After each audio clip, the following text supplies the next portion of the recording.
Friends in Recovery, the Addiction Recovery Podcast, is brought to you by the Friends in Recovery community, a thriving network of individuals who are fighting back against the stigma of addiction. Join our hosts as they speak up about the real issues of addiction, treatment, and recovery. Friends in Recovery, the Addiction Recovery Podcast, is available on Facebook, Podbean, iTunes, and YouTube 24 hours a day, 7 days a week. Now, here are your Friends in Recovery. Welcome back, everybody, to the Friends in Recovery podcast.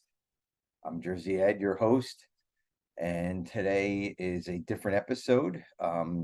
No Bambi or Beth here today.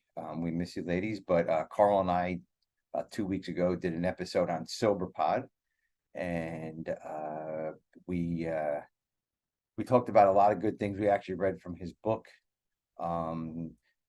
And if you guys just listen to the interview with Carl and myself, it would be great. But before you do that, don't forget to like, subscribe, share, and make sure you share this show, guys. It's really important. Get it out there. I'm going to ask everybody one big favor: is make sure you share this show. Get it out there. Let everybody know about this. So the show that you're going to hear now, again, it's a Soberpod show. And we just figured it was just a great interview with Carl and myself that we would put it out there. So here we go, guys. Give a fuck. I'm Carl. I'm an alcoholic addict, among other things. And my sobriety is August 22nd, 2014. And Ed, you are... I'm Jersey Ed. I am addict, alcoholic, and friend in recovery, March 10th, 1994. Fucking 94. God damn it. I switched it up. Okay. You say that every time. Fucking 94. This is Soberpod. Soberpod.com. 366 fucking days sober. Yeah. Soberpod, keep it authentic, no facades. If it's real, then you know it's ours. Welcome. Soberpod, depending on which entry I'm going to read here, is a podcast about recovery. Where are you, Chelsea? It doesn't sound like a podcast about recovery. We are not professionals and do not speak for any recovery groups or organizations. And then we just skip to another one. So join us this season as we read from our book, 366 fucking days sober, and always stay active, stay sober. That's it, ladies and gentlemen. See ya. All right. So what are we doing? We are here with Ed. Ed is from Friends in Recovery, the podcast that we talk about. I mean, almost every week. I think everybody's. If you haven't been there already, by all means, please do. As Ed would say, turn your dial to the. He says the right. We say the left. Wait. Which one? I say the left. You say the left. You're the right. Yeah. So turn the dial to the right. Depending on your position of the United States in your globe, and then head on over to Friends in Recovery and give them a listen. They covered the 12 steps. All of what was the year? 2022 or last year? Yeah, 2022. Yeah, all year. So a modern take on the 12 steps. That's right. So a very light look at the 12 steps, seen by three fucked up people. By the way, so us having done it too, back when we had the threesome, it was fucking hard. It's not something that you can because then you get into steps like, step 7. You're like, I gotta do that for a whole month. Like, how the hell is that even possible? But we did even a bigger twist on it. We did a tradition at the end of the month, and I never went past the 12 step in that book. That book never really that part of the book never existed until the show last year. So if you want to go for a deep dive, okay, because traditions is a deeper dive. By the way, if some of you don't know, like traditions, there is you get a lot of like principles in the traditions. It's a very much more. It's an enriching experience of like the principles we talk about in terms of 12-step recovery. So it is kind of cool, actually. It is. I learned a lot from him. I learned a lot about our program, how it was put together, how fucked up we are, how fucked up we could be. Yeah, for sure. Oh, am I allowed to curse on this show? I know you guys are a family show. We have a rule. We have a rule. Let's start over. We're going to have to bleep that out. Oh, man. That's how that goes. All right. So if you guys haven't known, Ed and I have we have found each other virtually in love throughout was it starting in 2019, I believe, right? So yeah, about that, yeah. So then I think at the very beginning of 2019 maybe. So I don't know, you would come on maybe a year after we had started for your podcast, and then I know that, so it just made sense, like, it seemed to very so we were connecting in that way. You guys, we had started to connect even further. So whether it be sharing ideas and whatevers and whatnot, so it was super cool. It really, I think it really has been more of the enriching part of the podcast experience that I didn't understand that I was going to get. Like to be vulnerable and sit with here and spill all my shit on the internet, hopefully anonymously. Hopefully my HR person isn't looking this up, but yeah, I didn't realize that it was going to be so much more like enriching of just like having friends like you, and just like, though we've never met in person, I really feel like we have, and that's just kind of the best part about this shit. I mean, our conversations we have on the phone, text messages, I mean, it's just like we were like friends forever, you know. And the other cool part was that and I don't know about you, but I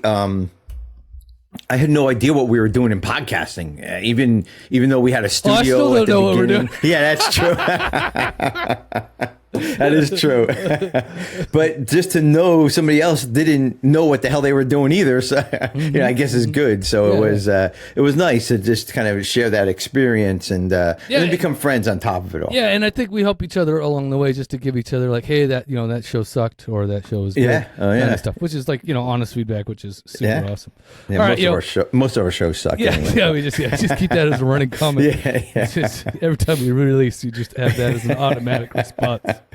So what we're doing is what we did on Soberpod for 2020. We did it in 2022 as well. So March 22, we read from the book Living Sober, and we got a lot of good insight from that too, because it wasn't necessarily big book related. And so we would listen to the book Living Sober, we'd listen to a chapter, and then we would talk about it, Chelsea and I. Oh, by the way, Chelsea's not here. She's at a wedding, so she's all good. Everything's good. So she's just going to a wedding today, and I didn't have time tomorrow. I got to go to fucking water polo. We got shit going on. Life is happening, right? So I could be Chelsea for today. Yeah, hey, Carl, how are you? Go fuck yourself, Carl. Is that how you? That's I think that was last week's episode. Yeah. Deuces. Hi, Carl. Deuces. I love Chelsea. At that point. So this season we're doing, and probably for the rest of our seasons, to be honest, was like, I mean, this book could go on for fucking ever. Yeah. So 366 fucking days sober is the book, and I would appreciate it if you could support the podcast, how we receive like funding to do what we do, and also to do additional things related to what we do. So whether that be like, again, we're doing we're taking the book, and we're doing it. I'm doing my voice in artificial intelligence every day, so you can do daily meditations, and so we have to pay for that shit to like do that, right? So it's like, and initially, yes, it all comes out of my pocket, because if it fails, like, I guess that's just money out of my pocket. But if it succeeds, then of course, the $1 a month or whatever that you pay to do that shit, it'll help pay for that stuff, right? Well, Carl, as we say on our show, when we hold your book up to tell everybody to go buy it, we tell them that you have your Bentley payment that has to be made. Yeah, shit. So, you don't say that here? Oh, I'm sorry. No Bentley payment. Sorry, guys. The Bentley's paid for. It's the fucking Maserati is what needs the payment. We wish, right? We wish we were that good at podcasting. Exactly. No, so really, I'd appreciate if you buy the book, because that really does support the podcast. It supports all the efforts, and again, that's part of, as far as I'm concerned, that's part of spreading the message and sharing the message. It's just, and again, and if you are so inclined and you know somebody who's new to recovery and you think that they would like a no fucking nonsense, no bullshit fucking offer, you know, on like what it means to be in recovery, and you just turn them on to this podcast, all the fucking wonderful. The reason I created this fucking thing to begin with, and I'm sure you too, Ed, which was like,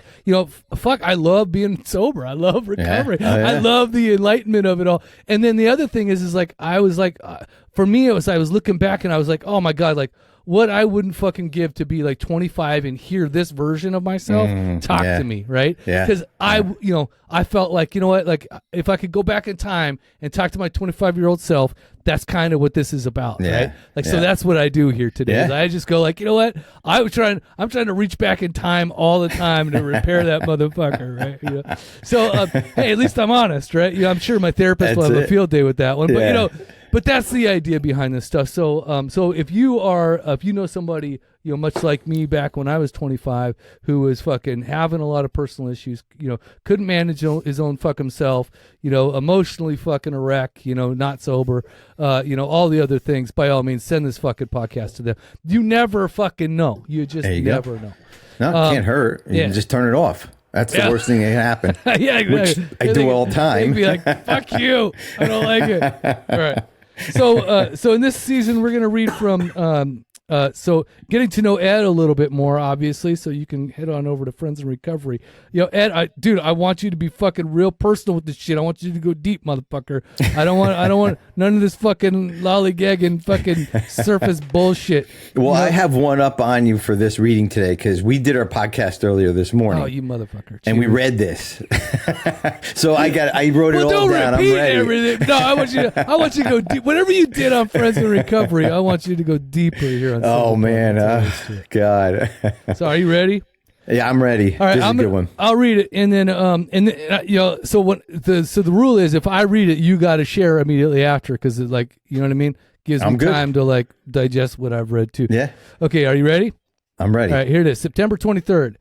Give a fuck. Give all the fucks you can give. We all need a helping hand, and we all certainly need a smiling face in our lives that is willing to show that they care. Remember that person in your own life? When everyone ran the opposite way, the only person running towards you gave a fuck. Those good-hearted angels, godsends, and altruistic superheroes gave and give all they could provide. Looking back, it's easy to see those people's impact and seeds they planted and how patient and loving they really were. They gave of themselves with no promise of success. Instead, they gave their fucks freely, giving without expecting a thing in return, no recognition or reward. Reflections. How many fucks can you give? It's like a little children's book. 1 fuck, 2 fuck, 3 fuck, 4 fucks. Okay, so how many fucks? This is perfect for both of us as reading. And thank God Chelsea went to a wedding. So no shit up. All right, so daily challenge: try to give a few fucks today. So Ed, how do you? First of all, like, you know. I know I saw you getting the nodding head disease as I read, you know, the people in, you know, the good-hearted angels and godsends and altruistic superheroes. Like, you know, tell me about those people. Who are those people that in your life? And I didn't share this on our podcast because it just came to me as you were reading it. And because I don't have to do shit on this show. On the other show, I'm doing everything, and I don't listen to anybody on that show. So I didn't give a fuck what the fuck reading was about. Talk about not giving a fuck. Yeah, exactly. There was so many fucks in here. I'm so fucked out. So, but, oh my God, we're probably gonna get voted off every platform we're on. Oh yeah, I know. AI is gonna count your fuck level was too high. Yeah. So this reading, I shared differently on our podcast. You can go listen to it. But what brought out to me in my early recovery, God, I couldn't have been 6 months, only 6 months sober. I got sober in Sayreville, New Jersey, which is kind of the central Jersey area. So if you're in New Jersey, just know that it's possible. That's right. It is possible to stay sober in central Jersey. But Bon Jovi's from Sayreville, just to let you know. Is he sober, though? I don't know. He has hair and he has money. I have neither. So, but I am fucking sober. So I don't give a fuck. Anyways, so I had, to make a long story short, I had supervised visitation due to my illness, due to my drinking and my drugging, and I had to drive every Friday an hour north to go see my kids in a office that was a supervised visitation with a therapist there, and I didn't give a fuck because I did whatever I wanted. If it was a holiday, if it was a Christmas, it was 2.5 years of supervised visitation, give or take, somewhere around there. I would bring birthday cakes in, I would bring Christmas presents in, you name it, I would do it all. On the drive home, I would cry all the way home, the hour home. I would go to the club, to our sober club. It was called the Step Beyond. And Tony, he had to be in his 70s then. That was 20-some years ago. Hopefully he's still around listening to this. But I would lay on the couch, cry myself to sleep in the back. And when I woke up, there was every Friday night, he would order me veal parm and linguine and have it there when I woke up, because he knew I was like stressed out of it. I mean, he really gave a fuck about me and everybody who walked into that club. I mean, everybody. And those people are very few and far in between who go that far and wants to help that deeply. And he knew the pain I was in. He knew the pain I was in, because when I get up, I'd smile and, you know, I'd have a good meal, and then we would go right into a huge meeting that would be going on out there. So that's exactly what kind of came up when you read that. Mm-hmm. Yeah. And, you know, it was it's not a tough memory anymore. You know, it could still be if I didn't stay sober and I didn't do what I had to do. You know, right? You know, it's like, yeah, I was doing shitty things, and you know, it's like it was just what it ended up. Oh yeah. More of a misery memory than a fond memory, because now you have like a fond memory of like, yeah, so yeah, exactly. Holding the line actually does make it more, yeah, because come to think about it, so this is written for me. It's written about I'm gonna give their full fucking names. I'm just gonna say it all. Whoa. So Bill and Linda Beasley, right? Okay. They these are two. So let me just start it off, right? It was just like let me just go down the road here. I dated their daughter in high school, right? Ooh. Yeah, right. Wow. And I was the one sneaking into the house and shit. I would literally and they don't know it. So if you guys are listening, you might want to fix it. It's maybe still broken. So I took the alarm off the window, and I put it on, like, you know, the alarm circuit. So like when I opened the window, I basically set it up so I could open the window anytime I wanted and go into their daughter's room, right? And and here's the thing, they were like from the good side of the tracks, right? Like, you know, they had an alarm system. You know, like fucking houses we came from, we didn't have alarm systems, right? And so here's the thing. So they fucking dreaded me fucking dating their daughter. I mean, they fucking couldn't stand it, because they knew what I was. Everybody knew what I was, right? But so here's the thing, though. You know, I move away. You know, fuck off. I get drugs, blah blah blah. Go through whatever life, and I come back, and I'm trying to fucking stay sober from like 2025 basically, and then I got this job basically out of college, and I, so I really wasn't like friends with them at all, but I did stop in every once in a while, because they were like, here's the thing, actually it's true. So for like 3 years, I basically went over there for Thanksgiving and Christmas, and I got to see like what like family life was actually like, you know. So they like they would do Christmas dinner and Thanksgiving dinner shit, and I just, you feel like totally out of place. You're like fucking like, I don't fucking know what this is about, but and I say all this fucking outlandish shit. 1 year the dog dies. Right? His dog name is Buster, and then I'm sitting on the fucking couch like the next thing, and again I'm just from the other side of the track, so I'm uncouth as fuck, and they like, I go, yeah, where's that fucking dog Buster, and they're like, oh, it's dead, and I don't know how to respond to that, right? I'm fucking completely like, oh, well, sucks to have that happen for you, whatever the fuck I said. Like, again, you cannot transmit something you haven't got, right? So yes, that's true. So I'm totally fucking whatever. Can't polish a turd, basically. Right? And then here's the thing. So I started hurting for money, and the mom basically, she had worked at like one of the same places that I was working at. She was a nurse, and I had to read doctor's reports and illustrate medical injuries, and I had no fucking clue how to do that, right? So but I knew that she was a nurse and she had worked at the same place that I had worked at, basically. So I like went over there illegally, taking the fucking the files, because you're not supposed to take files and shit. I took the files over to her so she could walk me through them, like what they meant. Like, so I sit there for 2-3 hours, and we would just, so we got to know each other and whatever. She did it all for free and for nothing. Wow. Right? And then I was hurting for money, and then I was telling her one day, I'm like, yeah, fuck, I need to pay money. I got laid off or whatever.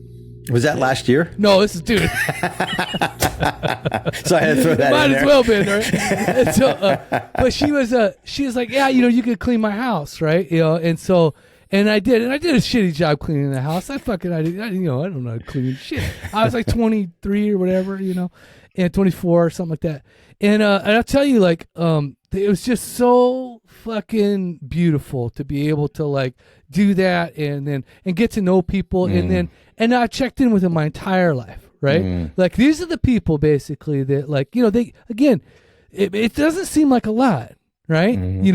Invite me to Christmas, fucking talk to me a few times, but I stopped in a lot after that too. I felt like whenever I needed to feel grounded or I felt lost, I knew that I could go there and I would have a place to go, right? And how important that was to me in my younger days, just to have a place to be. It's fucking amazing, right? Yeah. You had that normalcy, like that. Yeah. That didn't exist in our world. Yeah, in my regular life, it did not exist. Right. Yeah. But here's the thing. Here's the other thing, though. Is I always knew on the other side of it, it's like it was like that was not mine. Right.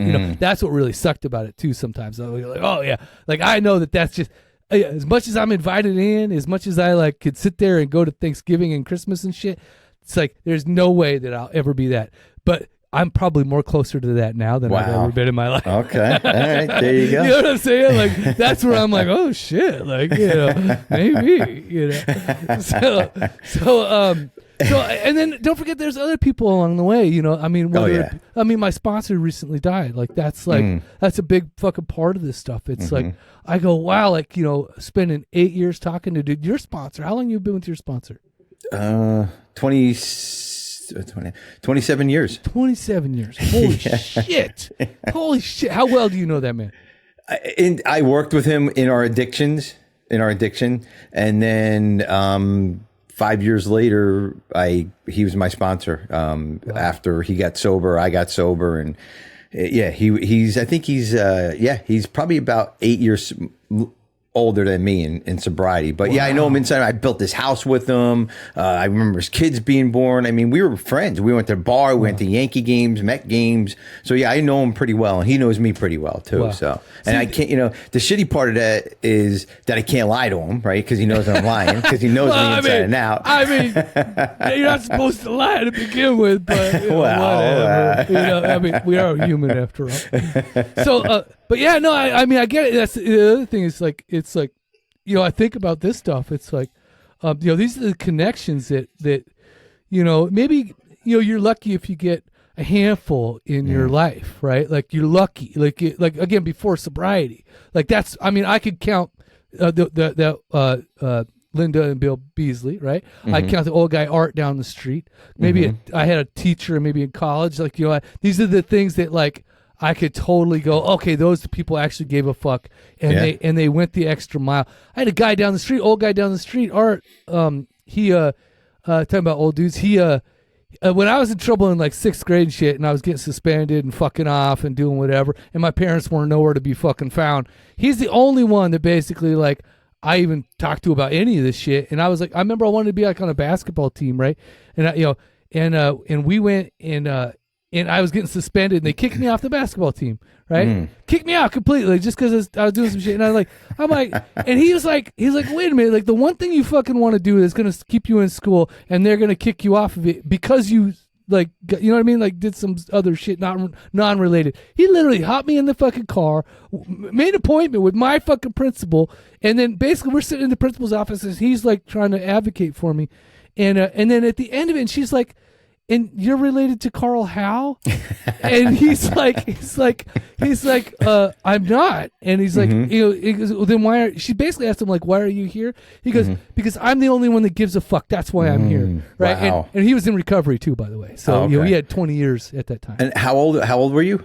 Oh, I was in 6th grade, so like. Oh, okay. You were young. 12, Wow. Yeah. Okay. So yeah, and he basically was like, instead of my parents, some stranger down the fucking street who I fucking spent time with. Again, these are the things that you realize, like, people that go that extra little mile, like, cannot be like forgotten. And that's the reason that this reading is in here.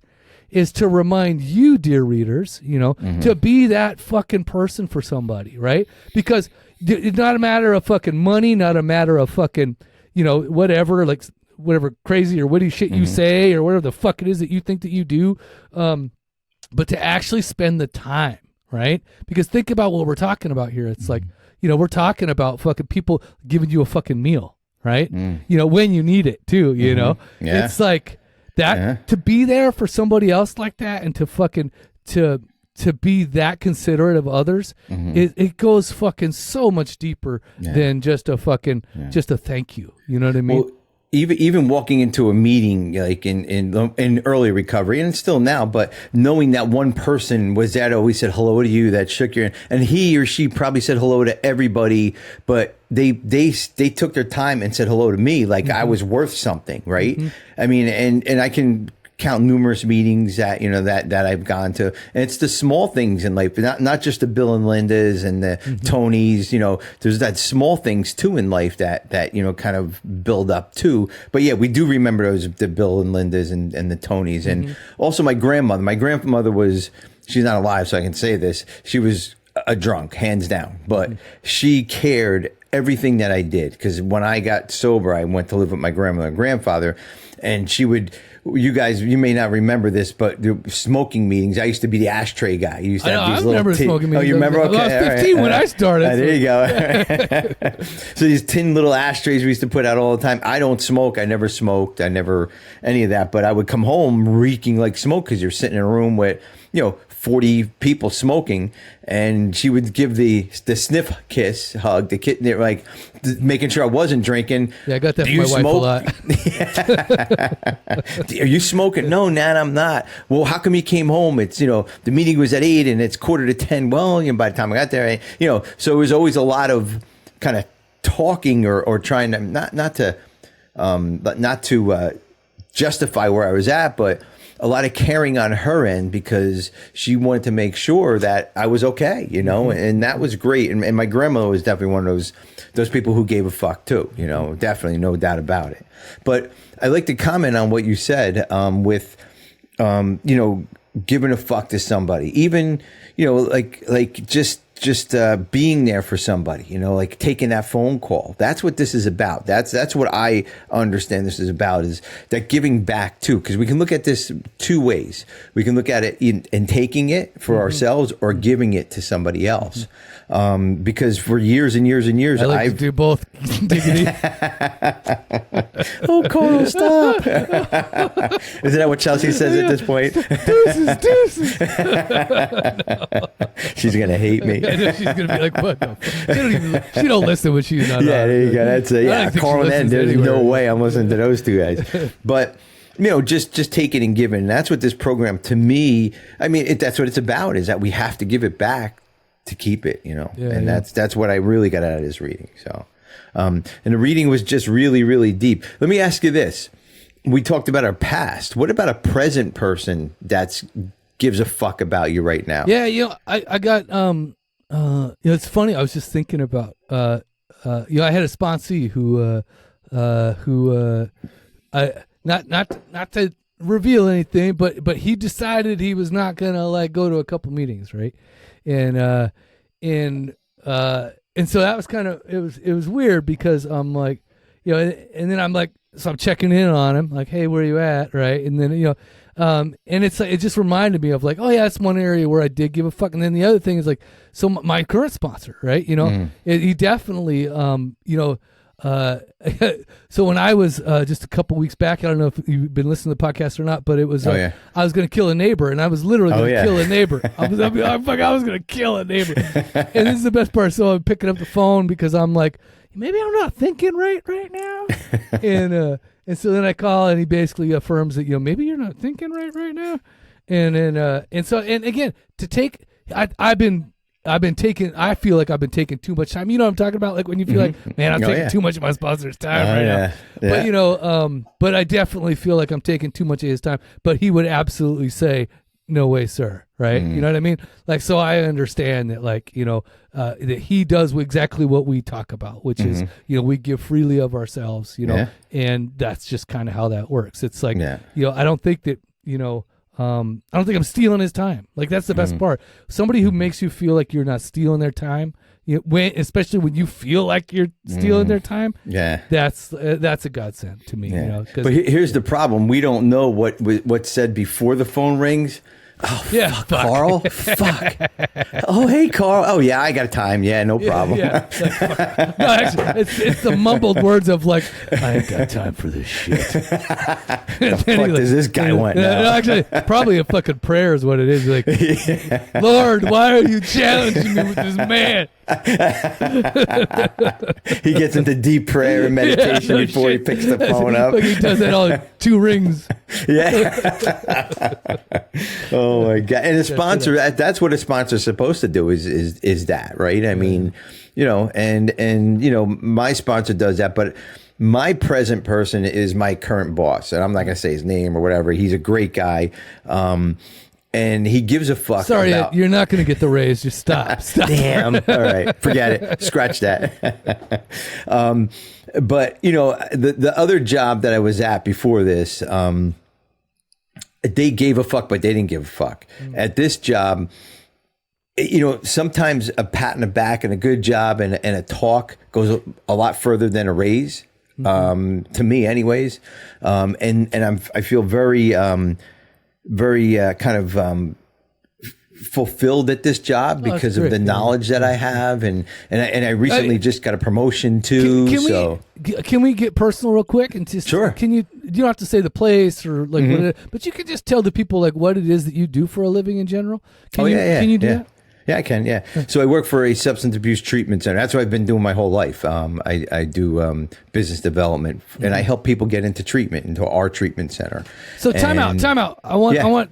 So if you're listening and you're hurting, could they call you right now? Yeah, absolutely. Okay. What's your phone number? I'll give the 800. I'll give the podcast number out. Yeah, give the podcast number. Yeah. It's 800. What the hell is it? The podcast number. I gotta look it up. 636. Hold on, I do gotta look it up. I don't know. I know my cell phone number, but only when I read my script. All right, here it is. 800-989-6504. Okay. And absolutely, you can call me anytime. Say it again. 800. 989-6504. Okay. And yeah, absolutely, you can call me up, and I help people get into treatment, and I share my experience, strength, and hope. Matter of fact, when you called me, I was on my way to a hospital today to do an intervention. The guy's not coming to my treatment center, but they asked me to come in and talk to them. He younger than us, Carl, and he has major health issues, and he can't come to us. He's probably gonna have to go to a nursing home next and take those steps. I mean, wow, younger than us going to a nursing home. Yeah, fuck off, man. When I was in treatment, I think they were trying to scare me. They put the jaundice guy in my room, the liver failure, and so when I was 15, like it was like looking at it, like everything through yellow filter. Right? Like you look at that person and like the whites of their eyes are fucking yellow. Their skin is, they smell like fucking like death. You know what I mean? Their fingernails are yellow. Yeah, everything's yellow. It looks like they got dyed yellow. It's fucking weird. It's weird as fuck. Yeah. And, but it didn't scare me. I got out of treatment and I fucking had a bottle in my mouth fucking hours after I fucking got out. It can't scare us, No, and that was a message I told the guy today, and the people that were in the room. We don't care about this. We don't care about this shit hooked up to us. Once we get out of here, if we don't make that decision to stay sober, this doesn't matter. It doesn't matter. Just dying, almost dying, nothing. You can't admit that shit. You have no fucking hope. Like if you think that you, here's the thing: if you have another plan, right? That other than what, I'm just going to do what Ed says to do. Right? Like if you have another fucking plan, if you think what I need to do, if you say that shit to yourself, like you were fucked. You're done. You got to be fucking out of options completely. You have to sometimes try to, but again, you can even skip some of that misery just to go like, yeah, you know what? Maybe if you're smart enough, or maybe if you give it some thought enough, or maybe some consideration to be like, yeah, you know what? Like all these people around me tell me like, just fucking, just go to treatment. Like maybe I should just go to treatment. Maybe I can just ignore all the other bullshit and do that. It's fucking hard, man. It's hard to consider that shit. Oh, yeah. So what do you what do you do normally when you go and you like when you go give a fuck? What do you do? When I go give a fuck? Yeah, what do you do? When I go give a fuck like today. Well, no, and I think this is like a really good example of like, taking the talents that God gives you basically, and then utilizing them to do good in the world, right? Yeah. And that's kind of like how we, that's why I do the podcast. That's why I continue to do, because all this shit is relating to what I do normally or naturally. Yeah. So all I did was say, all right, I'm going to take the information that I'm learning, and then I'm going to now take it and do it, right? And just put it out into the world, right? Well, I get to do that at my job every day, though. That's what I get to do. Every day. Yeah, every day I get to do this, or explain a program to maybe a person out of detox, whatever it is. I get to share my experience, strength, and hope. Now, just to let you know, that does not substitute a meeting. Does not substitute talking to my sponsor, working. You still got to do your own program on top of fucking doing all that other shit. That's what I was told. So. Yeah, okay. Well, good. But it seems to be working so far. So that's good. So far it's 29 years. Yeah. Something's working. Too many years. Too many fucking years. I know. And, not enough days, Fred. That's right. But that's what I do for a living. Yes, absolutely. And I got a good caring team that I work for, that I work with. And I mean, if I said this today, 29 years ago, March 9th, 1994, the day before I got sober. If you asked me to write a script, the best script you can think of, I couldn't even come up with this. Couldn't even come up anywhere near this. Podcast this morning, helping another addict who's suffering this afternoon. Another podcast this afternoon about sobriety. Meeting tonight at 7:00. Same reading. Yeah, I know. Well, this was easy. So I knew you were going to read the reading. So I'm like, yeah, I'll do it. I got that down already.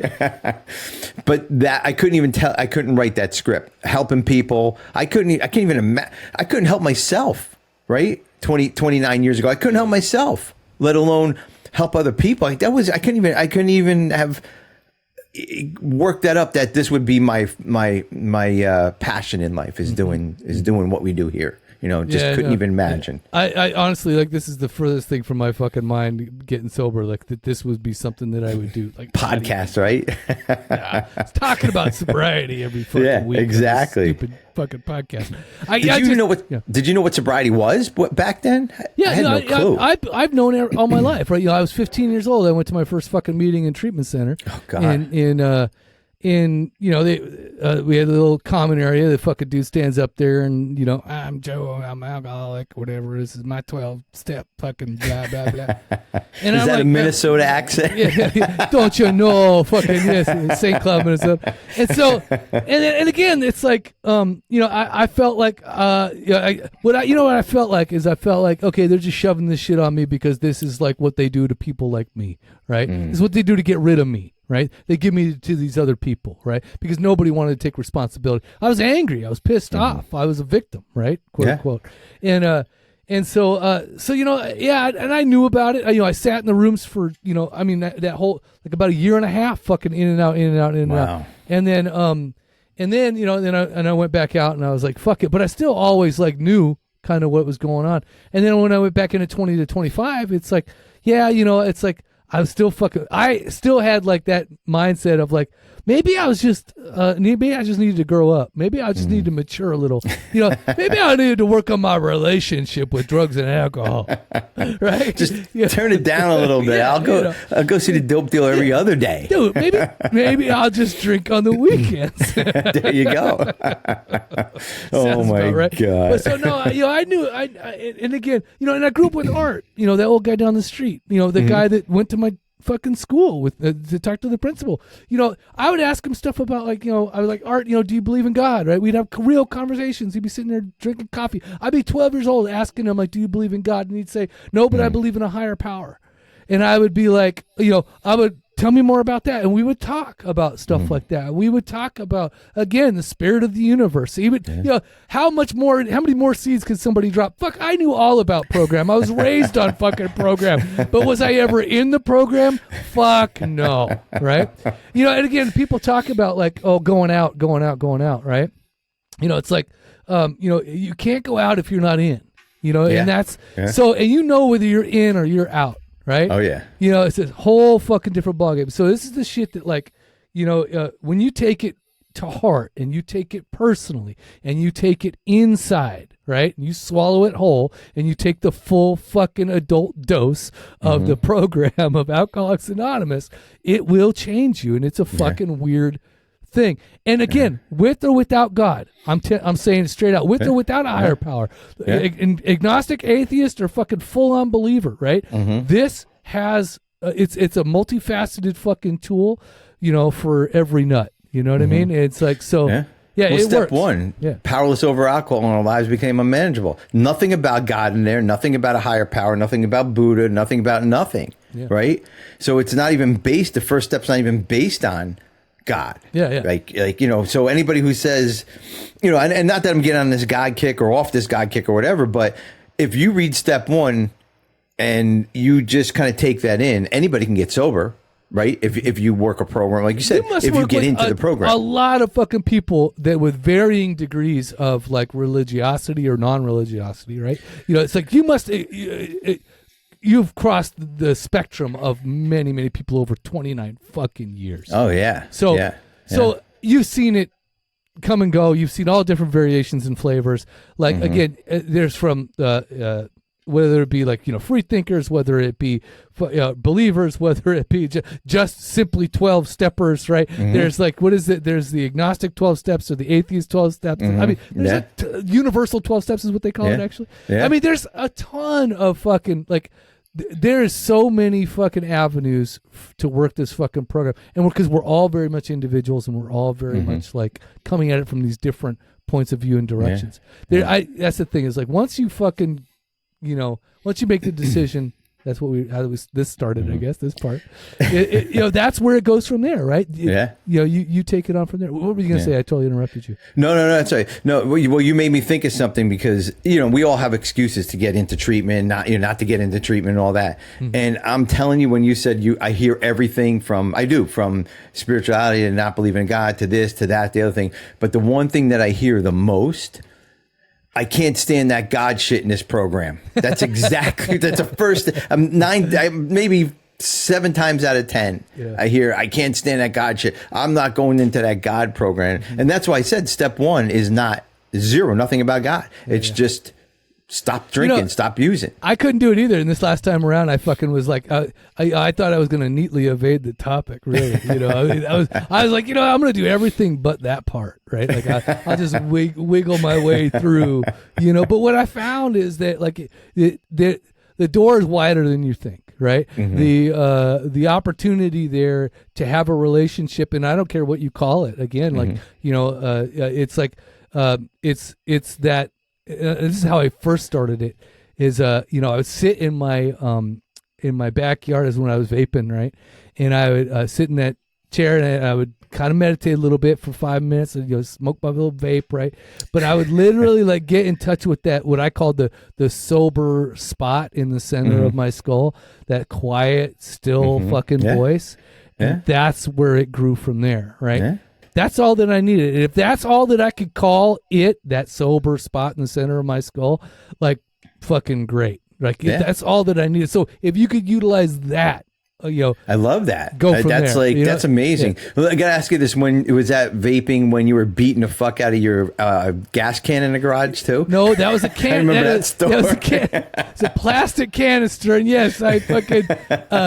But that was actually not too long ago, by the way, like 3 fucking years ago, 2 years ago. I remember so that. Let's just say, like, growth, it happens, but it doesn't always remain. You know what I mean? That's right. It can easily be bypassed with a few short circuits. All right. So Ed, I guess in talking about giving a fuck and talking about, again, your job, I mean, please, by all means, give out the number again to call you, because I think here's one of the things is, like, there's plenty of times when I'm when I was looking for help, I would, in the past 2 years before I actually did get sober, I would stalk like fucking like sobriety forums and shit like that, and I would read other people's like fucking successes, and I'd cry like, I wish it could be me, and then it's just not gonna be me, and then so maybe at this point, like there's somebody there that's been listening, that's maybe crying in their beer at this point, thinking it's not gonna be me. Give them your fucking phone number, because who knows? Like this could be for that one fucking person. Absolutely, yeah. Again, and I guess to the person that's going to pick up the phone and call Ed, remember, this is the dude that you're going to call that's going to give a fuck. He's actually going to make something happen from here, right? Yeah. So don't call with the fucking intent to complain, to bitch, to piss, to moan, to fucking, he's not going to be a shoulder to cry on for. He's actually going to help you move in a actionable direction in order to change your motherfucking life. Yeah, so absolutely. Please, by all means, Ed, give me your fucking phone number. The phone number is 800-989-6504. And my email is, what's my email? I don't even remember my email. help@friendsandrecoverypodcast.com. There you go. Either one is the best way to get a hold of me. And, it's, I need to hear this too. I need to help people just like you do. Like we need to hear, we need to understand this and just meet people where they're at, right? When you call me, or if you call me, or if we see each other in the street, whatever it is, I'm not here to preach my shit. I'm not here to tell you how I'm here to tell you I understand what you're going through, but I don't know how you feel, number one. I've been there, but I haven't been exactly where you're at. That's number two. And number three, I'm here just to understand meeting you where you're at and understanding where do you want to go. You want to talk about God? Yeah. You don't want to talk about God? Okay. You want to talk about getting sober? Yeah. Okay. You don't want to talk about getting sober? Okay, too. But you have to understand that, if you make that phone call, there's a reason why you're picking up that phone. You're not picking up that phone because I'm really cool. I mean, I am really cool, but you ain't picking up that phone and fucking call me because I'm really cool. Let's be serious, and again, if you're calling Ed to get my fucking phone number, don't, because he's not going to give it to you first. No, definitely not. And he won't give it to you, actually, just to save your shit, right? Because That's right. I'm not going to be that helpful. You don't want his phone number anyway. He's definitely not going to be there for you. So. I'm a trained professional. It's funny. The last dude I tried to fucking help in that way, right, to actually get him into treatment, he was sitting on the steps and he was drunk as fuck and he was crying. He was fucking. I'm like, dude, you all right? Yeah. And then I go, dude, you know what? I go, you want to go treatment? And he goes, yeah, I do. And I go, great. I go, you got a job? He goes, yeah, I got a job. I go, that means you got insurance. You got insurance? Yeah, I got insurance. So I fucking turn around, I fucking call the fucking phone number, and I go, and I got a chick on the fucking phone. I go, dude, give me your insurance card. I go, I'll drive you to fucking treatment right now. All I need is your insurance card. And he fucking like, no, I can't do it. So I was like, it's been a while since I've been in that position, but you know what I mean? Yeah. It's like, dude, if you're not willing at this point, like that's the thing. Don't pick up the fucking phone, right? Exactly. It's like, I mean, isn't that a terrible thing to say? But it's true. It's like, I know, dude. Like, there's plenty of times that I was so ready to fucking click fucking, I filled out the form and I'm like, I'm going to click it, and I'm like, nah. I'll wait a little bit. I'll go get another drink and see what happens from here. The funny thing is that I get a lot of those phone calls. People, give me your insurance, give me this. Well, are you ready to go? Well, I got to think about it. Really, you got to think about it. Your life is so fucked up. You got to think about it. Really. Yeah. And this is how this is what I say. I said, well, okay, let's say I'm some guy that just said you won a free trip to the Bahamas.